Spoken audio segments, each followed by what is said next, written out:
les amis, bienvenue dans les guidances méditatives et énergétiques du jour de Stéphanie Béguin, Eyes of Soul. Alors les amis, allons voir les conseils du jour avec l'oracle des Bouddhas.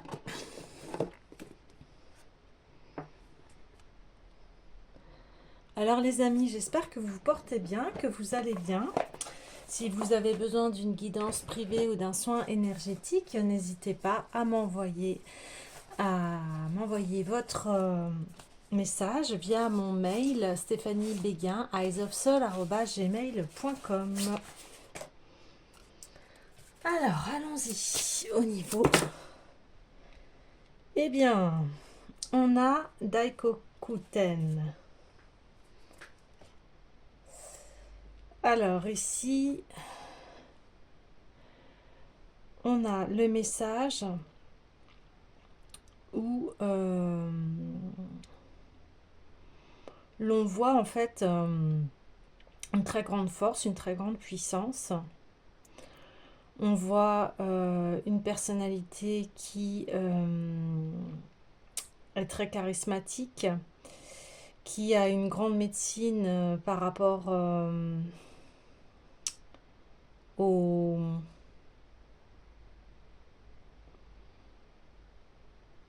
côté sombre, obscur. Et tout cela nous amène en fait à des enseignements. Alors allons voir le message de ce Bouddha.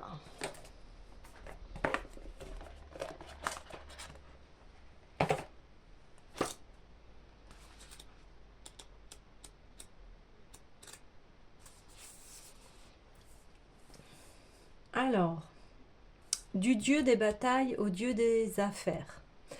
Surmontez les vagues de changement en restant fort et en gardant la tête froide. Soyez préparés mentalement, de grands changements arrivent.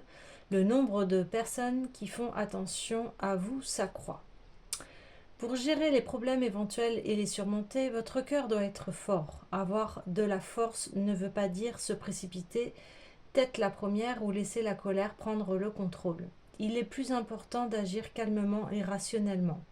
La résolution de votre problème suscitera une vague de changement et, bien que vous puissiez être un peu intimidé par la taille de cette vague, elle vous conduira à tout un monde nouveau et merveilleux.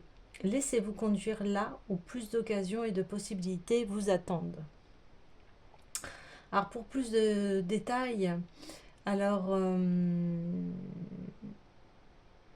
en fait c'est une facette d'un des dieux bouddhistes, et c'était pour vaincre Dakini qui dévorerait en fait le foie des êtres humains. Se tournant vers la voie bouddhique, Dakini est devenu Dakiniten, divinité qui protège le bouddhisme. Cette carte représente Daikokuten, voilà, ayant vaincu Dakini. S'il était vénéré jadis en tant que dieu de la guerre, comme avec le passage du temps, le nombre de guerres et de batailles a diminué, les marchands et les entrepreneurs ont commencé à l'invoquer de plus en plus pour l'emporter sur leurs concurrents. De ce fait, il a fini par être représenté assis sur un boisseau de riz, arborant un sourire doux, image encore populaire à ce jour. Daikokuten est devenu en particulier une divinité japonaise des récoltes abondantes et de la fortune. Il est aussi considéré comme l'un des 7 dieux japonais de la chance. Donc, victoire au combat, récolte abondante, fortune, bonheur et prospérité. Donc voilà, c'est le dieu qui a vaincu donc un démon d'Akini qui est devenu Daikiniten. Et maintenant qui est au service en fait de la sagesse. Donc c'est un peu une lutte contre voilà ces côtés obscurs, et qui fait que quand on passe de l'autre côté, eh bien voilà, s'ouvre cette abondance, cette richesse. Alors, allons voir tout de suite l'oracle de l'art.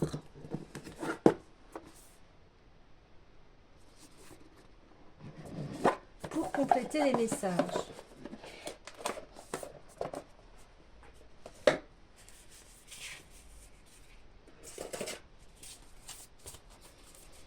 Alors, pour faire avancer les projets, s'il vous plaît, pour faire avancer les projets, quel autre conseil?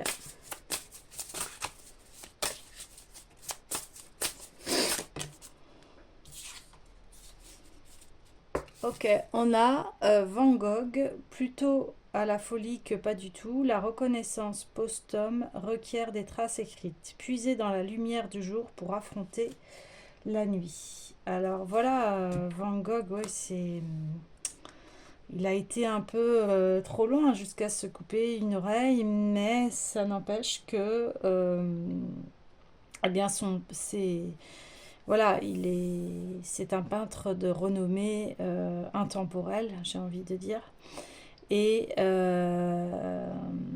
qui a, qui a eu un talent, eh bien, qui passe le temps, qui est au-delà du temps.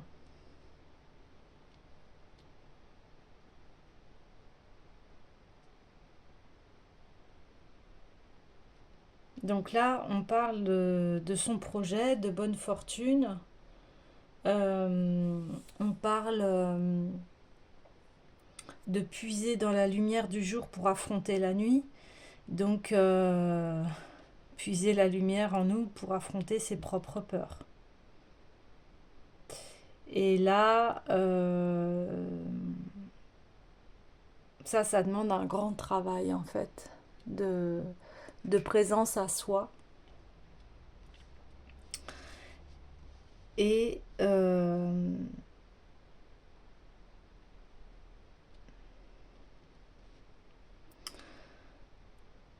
ayez conscience que c'est normal de passer par là en fait, quelque part. Quand on essaye des choses nouvelles, souvent il y a le mental qui galope et qui a peur parce qu'il ne sait pas dans quoi il va s'engager. Là, on vous dit, vous n'êtes pas obligé d'aller jusqu'à l'extrême, comme il a été en fait. Alors, je vais aller tirer une carte des dieux et titans pour aller voir la qualité de force masculine qui serait bien à mettre en place. Parce que là, on sent que ça remue en fait. Hein. Ouais, c'est ça.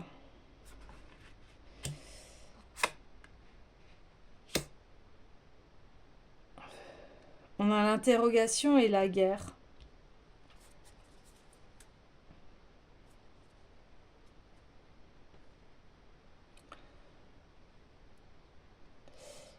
Choisissez bien vos batailles en fait. C'est ce qu'on est en train de vous dire. Choisissez bien vos batailles. Qu'est-ce qui vaut le coup en fait de prendre du temps, mais voilà. L'interrogation, c'est est-ce que tout cela en vaut bien la peine? Est-ce que le fait d'aller quelque part jusqu'à la folie,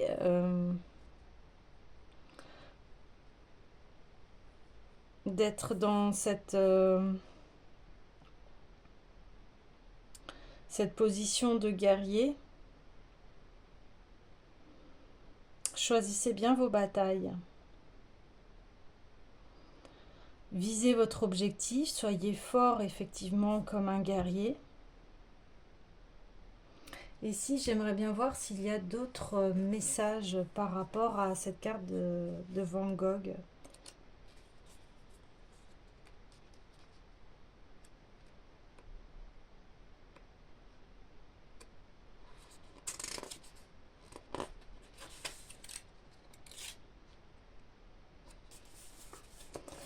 Alors, désœuvré et inadapté, Vincent Van Gogh erra, enchaîna les petits boulots, trouva, perdit la foi et tomba amoureux à plusieurs reprises, le plus souvent sans retour, avant de finalement se consacrer à la peinture.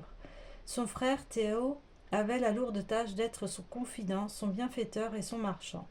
Une relation émouvante et complexe immortalisée dans leur correspondance.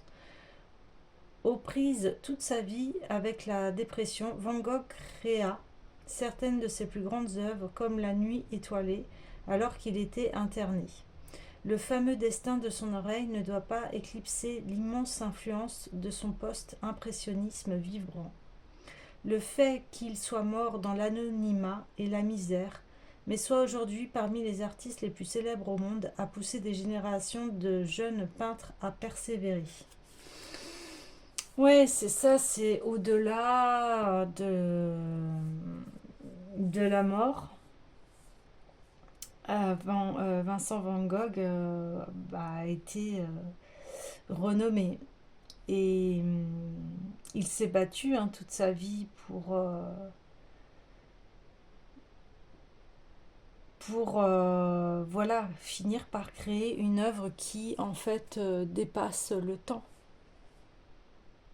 Je vais aller voir l'interrogation de Apollon.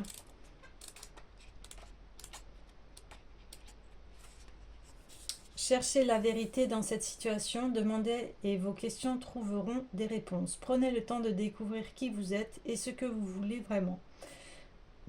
Utilisez votre sagesse intérieure. Alors, Apollon, sa jumelle, c'est Artémis, la déesse de la guerre. Vous voyez? On retrouve ici Arès, qui est le dieu de la guerre. Et Apollon, c'est un dieu guérisseur. Alors, en tant que dieu soleil, source de lumière, Apollon est également le dieu de la prophétie et des oracles. Le mot oracle signifie parler à travers, et parfois les oracles furent effectivement des créatures vivantes, souvent des humains, par lesquels les dieux transmettaient leurs messages. Le plus célèbre des oracles est celui de Delphes, dans la Grèce antique, où Apollon était censé s'exprimer par l'intermédiaire d'une prêtresse connue sous le nom de Pythie.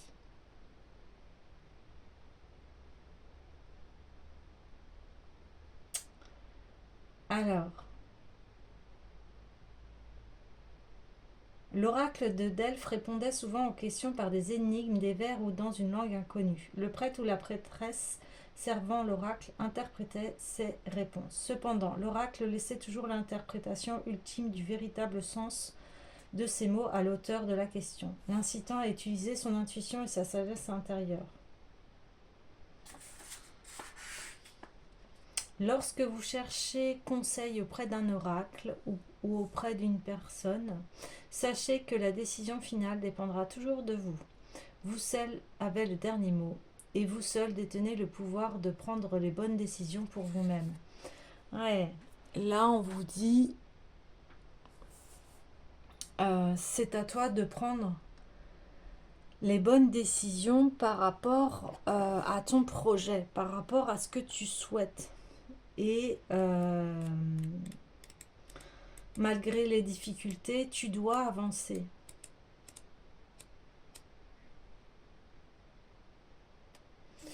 C'est pour ça qu'on vous dit là vos problèmes. Vous avez besoin d'une sagesse. Vous avez besoin de rester tel un guerrier mais pacifiste. Vous voyez ce que je veux dire? C'est-à-dire que vous entamez votre projet et forcément ça va demander de la force, ça va demander de la constance, ça va demander aller au-delà et ça demande à ce que vous voilà, que vous preniez les rênes de votre vie. Et là vous avez les armes, vous avez toutes les armes pour y arriver. Mais ouais, on vous demande vraiment de la force. Ok.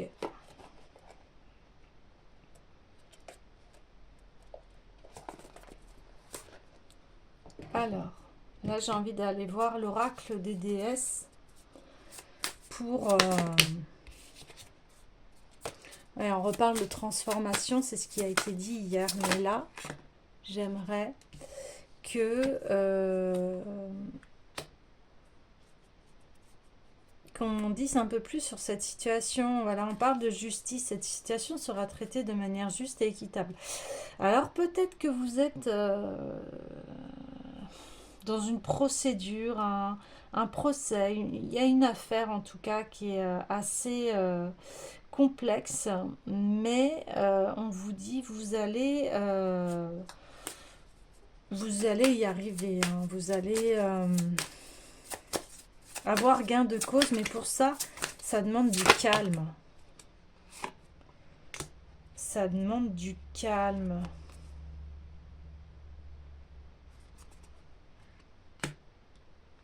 Ouais, ça demande du calme et ça demande d'aller là où votre cœur vous dit d'aller. Parce que tout ça, en fait, ça va vous transformer. Ça va vous transformer encore. Une fois, je la tire assez régulièrement, cette carte, mais c'est pour toucher vraiment à l'unité intérieure de vous-même pour que vous puissiez dégager en fait cette grâce-là. Alors quand je dis dégager, ça veut dire la, la mettre en valeur et la montrer au monde, faire surface de cette beauté en fait que vous êtes. Oui, cycle et rythme. Et vous avez compris que voilà, il y a des phases à respecter, qu'il y a des hauts, des bas, il y a des cycles et vous dansez avec ces cycles-là. Ça, vous en avez très bien conscience.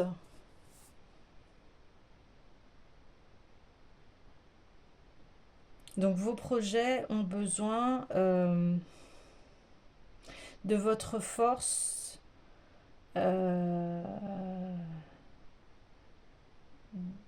de votre force et de votre sagesse. La force dans le fait que vous êtes ancré face à cette situation, alors que ce soit professionnel. Là, on parle plutôt de projet ou de conflit. Mais on vous dit soyez fort. Soyez fort, restez dans votre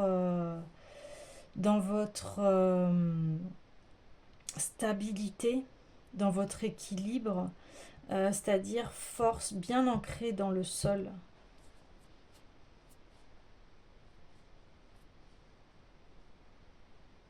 Parce que quoi que vous êtes en train de mettre en place, ça servira de toute façon. C'est intemporel ce que vous êtes en train de créer. Et ça servira. Et ça va vous être profitable parce que c'est ce qui va vous apporter de la paix en fait. Vous êtes en train de faire votre part dans l'humanité. Vous êtes vraiment en train de vous construire et de graver dans la pierre votre marque, votre passage sur Terre.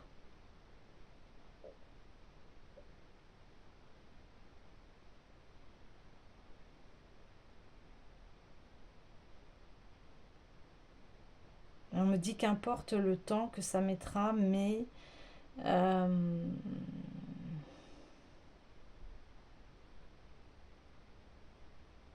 mais continuez. On vous encourage à continuer. Parce que c'est le véritable désir de votre cœur. Et que il y a à activer en fait cette chose, enfin, à activer en vous le fait que c'est... vous sentez que c'est votre destin et que ça vous appartient et que c'est unique en fait. Donc, on aura beau vous dire de faire autrement, et en fait, non, c'est vous qui savez, hein, c'est ce qu'on disait, c'est à vous et à vous seul qu'appartient la décision.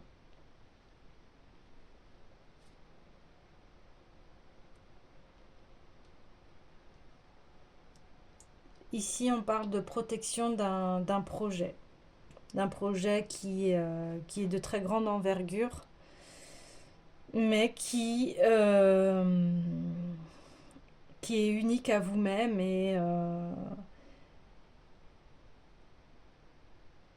c'est à vous de comprendre que forcément, quand un projet commence, eh bien, il y aura toutes sortes d'épreuves comme la vie. C'est comme un projet, par exemple, je prends un exemple, un projet de rénovation de maison. Bah forcément, ça va mettre du temps, ça mettra le temps qu'il faudra. Euh, et puis il y aura toujours des imprévus. Et tout est comme ça dans la vie. Par exemple, la décision de la conception d'un enfant, eh bien, il y aura toute une panoplie de voilà, d'instants magnifiques et puis d'autres qui seront plus ardus. Mais voilà, ça fait partie de la vie et c'est ce qu'on traverse également. La vie, il y a ses hauts, ses bas. Il y a des cycles, il y a des rythmes, hein. Il y a des saisons et nous, on est en train de traverser tout ça comme on peut traverser.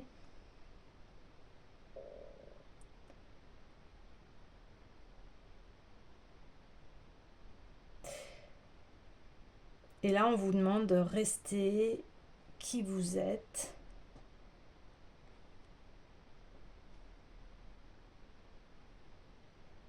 et garder votre authenticité, me dit-on. Gardez votre authenticité, c'est très important parce qu'on est, chacun est unique et on peut pas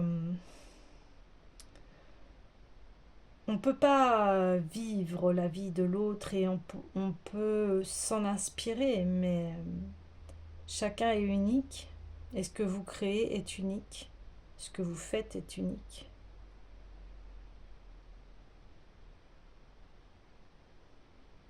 Ok. Écoutez les amis, je vais vous laisser sur cette belle méditation sur votre projet. Méditez sur votre projet.